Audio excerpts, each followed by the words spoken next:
friends, and welcome to our Art Docent lessons.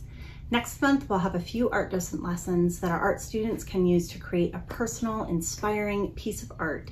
And then we'll be able to turn that custom work of art into a custom keepsake or product for your art student through our art fundraiser with original works. The art lessons were all inspired by Amanda Gorman and her poem, The Hill We Climb, specifically the last few lines. The new dawn blooms as we free it, for there is always light if only we're brave enough to see it, if only we're brave enough to be it. Those beautiful lines remind us that there is always hope and the promise of brighter days ahead, and that we each have the power within us to be the light, to bring light to others, and to look for the light in each other and all around us. What a powerful message. Our art students will be able to choose an art project to celebrate their unique light and highlight what these messages mean to them. In the meantime, our art lesson this month will focus on poetry, and all you art students can start to think about capturing your feelings and personality and experiences in words and poetry. World Poetry Day was a few days ago, and April is National Poetry Month, so this is a perfect time to think about poems. And when it's time to make our art, we can choose whether we want to incorporate some of our words into our pictures. We don't want to use Amanda Gorman's exact words to make our art, but we can be inspired by them to create our own ideas on that theme. When I hear her words, it makes me think there is always light. The light will always return. The light is always within me. I am brave enough to be the light. So let's think about some different kinds of poetry. Have you ever heard a haiku? What is a haiku? A haiku is a kind of short poem originally from Japan. A haiku has 17 syllables. In English, we usually write haiku poems in three lines, with 5 syllables in the first line, 7 syllables in the second line, and then 5 syllables in the third line again. Traditional Japanese haiku focused on nature, but now people all over the world enjoy writing haiku about everything. So here are some examples of haiku that I wrote. You can borrow my poems to make your art if one of them speaks to you, or you can write your own poem or your own haiku. But let's make some. Because I'm always brave enough to be the light is within. Because I'm always brave enough to be the light is within. Here's another one. I am brave and strong. I am poetry and light. I am joy and love. Here's another one. I am kind, gentle. I am fierce, resilient.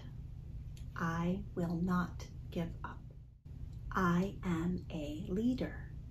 I will do what's right and fair. I can lead the way.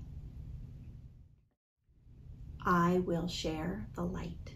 I will be an includer. Together we'll shine. I am an ally. I can make the world better. Shine the light of love. Now, another kind of poem is called an acrostic poem. You might have written an acrostic poem in school before. I know some teachers write acrostic poems in their classes. An acrostic poem is where the first letter of each word or line spells something. It comes from the Greek word for highest or topmost and verse. So first verse, the first line makes the verse. Often we write acrostic poems with just one word for each line, like these ones that I wrote, which use a verb, an action word, or adjectives, describing words, to spell Mrs. Sengi and light.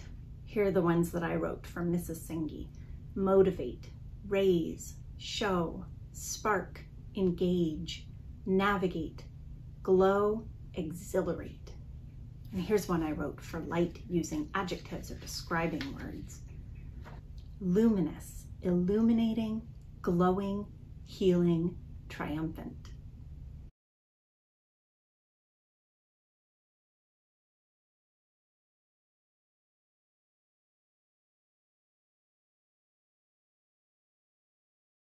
Or you can make an acrostic poem with lines of poetry or prose, where the first letter of each line spells something, but it's longer, the lines are longer than just one word.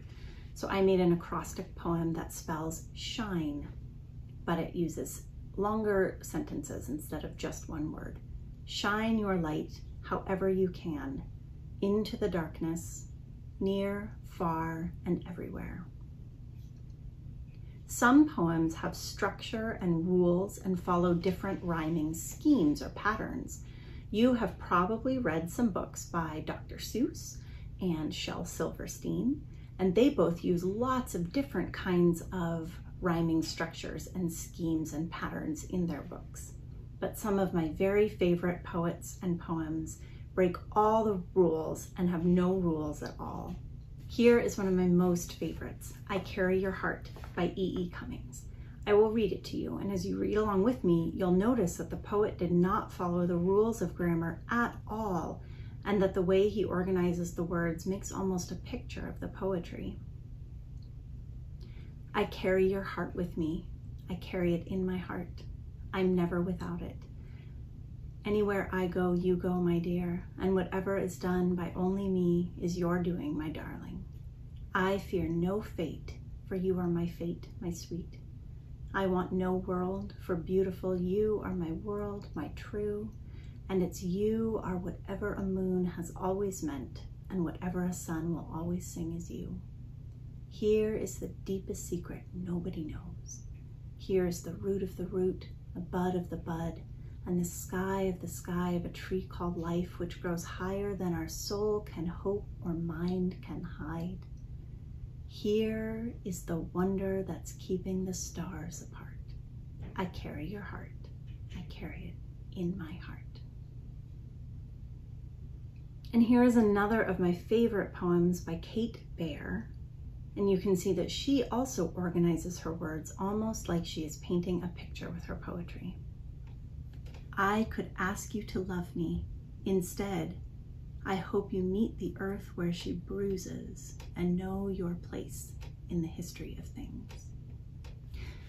So you can write your very own poem about light, being a light, how you are a light. You can write a haiku, you can write an acrostic poem, you can write a rhyming poem, or you can write a poem with no rules and paint a picture with your words on the paper. And then next week we'll have another lesson to get ready for our art project. And when you pick up your supply bags on March 31st, you'll have a piece of art paper with a flyer full of instructions, and there will be a few different lessons on our website, a lighthouse project, a self-portrait project, and then hopefully a couple of bonus lessons. So you can join a Zoom art class and have an art class with an art docent teacher, or you can follow the videos and tutorials that will be on our website, and you can create a beautiful picture, a self-portrait of yourself with your poetry. We'll have a project to paint a beautiful picture of the lighthouse, which brings light to our community, and hopefully a couple of other projects. You can do all of the projects. There are some rules. You need to make sure it's on the art paper that we send home, or a nice heavier piece of cardstock art paper, or you can just do all the lessons on practice paper at your own house, so that you can learn how to make some really neat and beautiful pieces of art about yourself. So thanks for joining us, and keep an eye out for our next art lessons and for your art project coming home at the end of March. And we'll see you soon.